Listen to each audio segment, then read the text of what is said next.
Hello and welcome back to Homebrew. Today we'll be recapping Session 9 of the Call of the Hunger campaign, as well as preparing for Session 10 of the Call of the Hunger campaign. Last we left off, our parties had a big epic showdown with Falchion, which was our stand-in for a character very much like the Predator.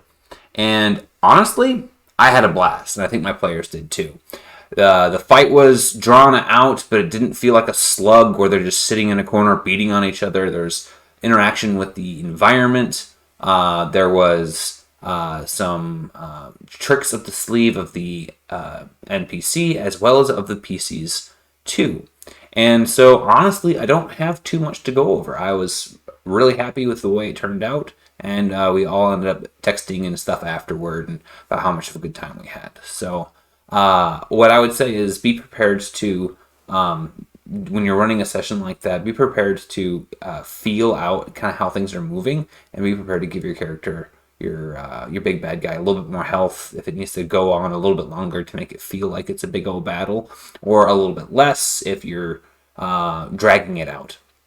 We had a couple of tricks up our sleeve in order to make sure that other NPCs didn't get thrown into the fight that would have rapidly overturned the fight and squash the bad guy right out the gates. And I think that those worked out really well, dropping down the net. We played a little around with the lighting just to make sure that the players didn't have some struggles with just some of the options that you have in Roll20 because of technicalities like not having a torch or something like that. And I think it ended up playing out pretty well, trying to switch over to the fog of war instead of the dynamic lighting. Just to kind of get the feel right. So don't be afraid to wiggle around with some of that stuff in mid-fight. We used elevation. I thought that worked out pretty well too. So really all we have to go over today is our preparation for our 10th session. And the great news here is that we did a lot of the legwork in our previous prep sessions already. The players stated that they wanted to check in on Hanubo, which was the lover to Ji, and make sure that he's safe if they had time, but also go and start in on hunting those weeping willows that we had talked about. And those we've already prepped in previous sessions. So what do we have to make sure that we're doing before this next session? Well, we got to make sure that we still finished up our notes on those two fights, which if you come up here, you can see I've got the Willow Tree fight and the Hanubo Forest Path fight as well. Those are both already set up. We've got the enemies with their stats. One thing I didn't have is in the Hanubo fight is I didn't actually have stats picked out for the youngling thing that he's roasting on the fire, the profane creature. And so all I did was I came up with some good stats for that and saved those, got those ready. Now, as I was preparing for this, the next thing I thought about was how are the characters we're going to be tracking down Hanubo, right? Using those skins and stuff. And is there a potential for failure? And so if they do a survival check to, determine the direction of Hanubo, how will they know that they got it wrong? How much time are they going to waste? And, one of the things that players mentioned is potentially abandoning this quest entirely in order to continue and not lose too much time for Emery's side quest. And so what I decided to do is write up a couple of quick rules on how to get this done. Essentially, I'm going to roll a random d4 for a cardinal direction in which the sheddings, the footprints, and all that lead.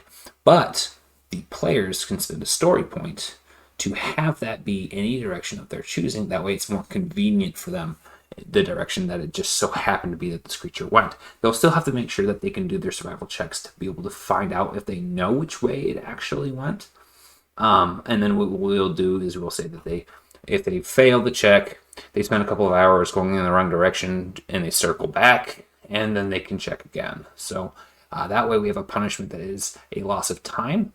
And then the players will start to feel that as we build up into the Weeping Willow. Now, how they can combat this if they still want to do all of the quests is that they can exert themselves using the strain mechanic of Genesis and basically take a lot of stamina or strain and push through and try to get things done quicker. Now, what I thought was this would be a great time to introduce some of those other tribes, because they have not been introduced as of yet, and they both have some overlapping territory in this area. And so I figured after they get everything that they need done here, this would be a good point for them to run across one of these other tribes en route. Okay, and so it depends if they're going to spend more time in the thicketlands or on the feeding grounds, which tribe they would run into. So I just made a quick little excerpt about what they would run into, and essentially a quick brief explanation of why they would be there, right? So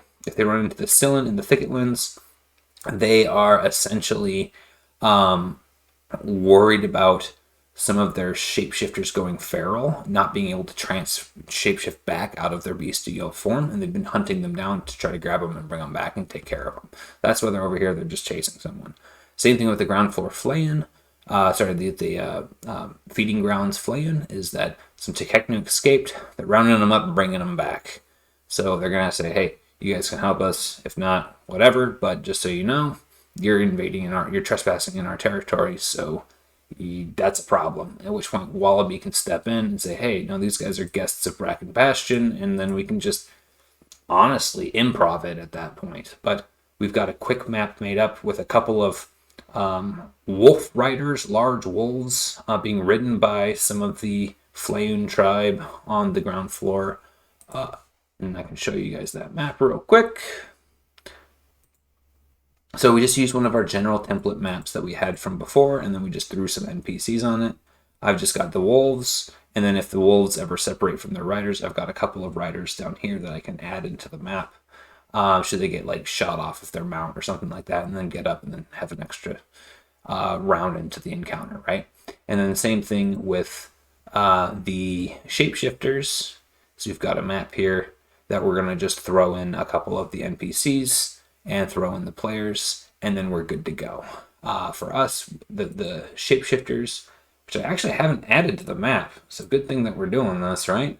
We can just pull out, see we've got some classes here in our tokens. We can pull out animals, and then these are going to be awoken according to our notes.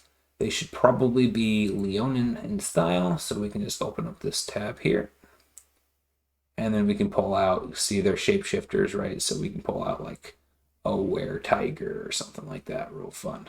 And we've got a couple in here already, so there you go.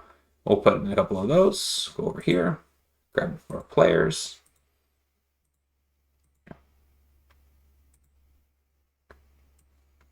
We'll throw them in. And there we go. That's all we need. So, aside from that, which this is really only if timing seems right, but I figured this would also give us a chance to start feeding into Ilya's side quest and Wretches, because these other tribes happen to know more about the side characters of their backstories, like Chemo, which is the elephant type guy whom Ilya is tracking down, as well as the children of Wretch, although he doesn't know that they're his kids yet. He just knows that they share a common last name, and no one else should have his last name at this point. So this gives us a chance for them to be able to talk about that stuff, and then starts to really feel that timer and a compelling reason to come back to the forest. So aside from that, we should be good to go. Well, I want to thank you for joining me again in our preparation recap here as well. And I hope you guys see us coming up Monday. Thank you.